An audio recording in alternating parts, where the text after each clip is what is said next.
Hi readers, I'm Emily, editor of Autism Parenting magazine, and this video is your sneak peek at our March edition of the publication. So our theme for the March edition is a little different to the type of topic that we usually touch on. The theme is epilepsy, and as you can see, our cover strip is epilepsy, high risk for ASD kids?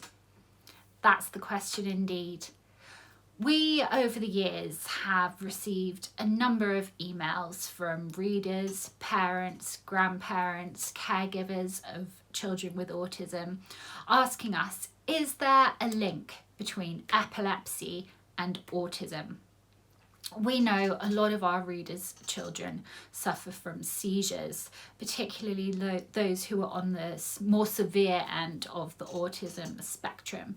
And we know that seizures can be frightening and a really big worry for parents. So we thought it's high time that we do a bit of investigation, delve into the topic and find out, is there truly a correlation between autism spectrum disorder and epilepsy and seizures? So we've published a series of articles within this issue, looking at some of the latest research studies, looking at what the science says, what the experts say, and trying to answer that question for you. It's not easy to find an answer, and I have to say, the answer is not clear cut, but we have made some really interesting findings through this research, and we do think that it will be useful. We've also included a roundup of tips for parents whose children have seizures and tips for parents who want to know what the signs are, what to look out for, how they can tell whether seizures are perhaps starting to appear in their children.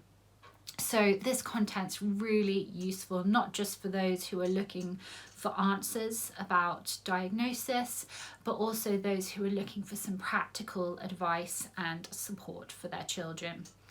I'm also thrilled to have been able to include a very personal account from one of our contributors, Emily Ransom, whose son is nonverbal with severe autism and also suffers from epileptic seizures.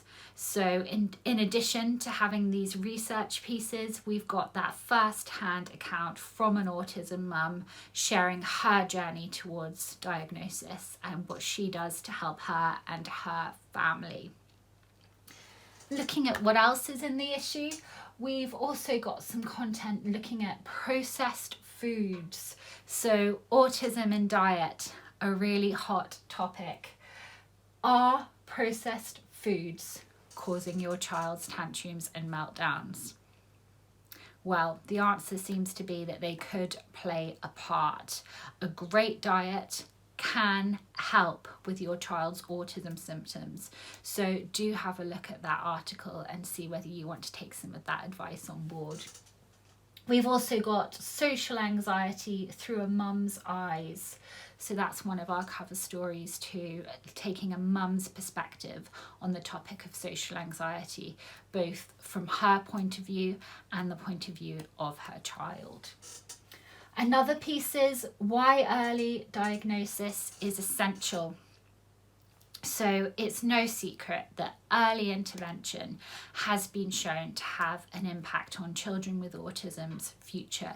Temple Grandin herself thanks early intervention to some of her successes. So we're going to unwrap that a little bit and look at what early diagnosis can mean for you and your family and how it can be a really positive thing. We're also looking at empathy and autism. So it's a common misconception that children and people in general on the autism spectrum don't feel empathy, don't empathise for others, can't relate to other people's feelings. And really, that's a myth that needs busting.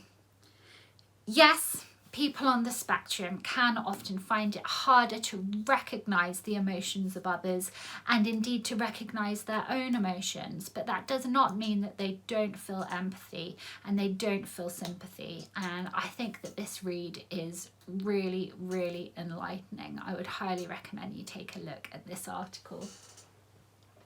We've also got our usual features looking at behaviour skills, communication, sensory issues, different types of therapy, and lots of personal narratives and even a few poems thrown into the mix as well. So we really hope you enjoy the March issue, and we look forward to seeing you next month.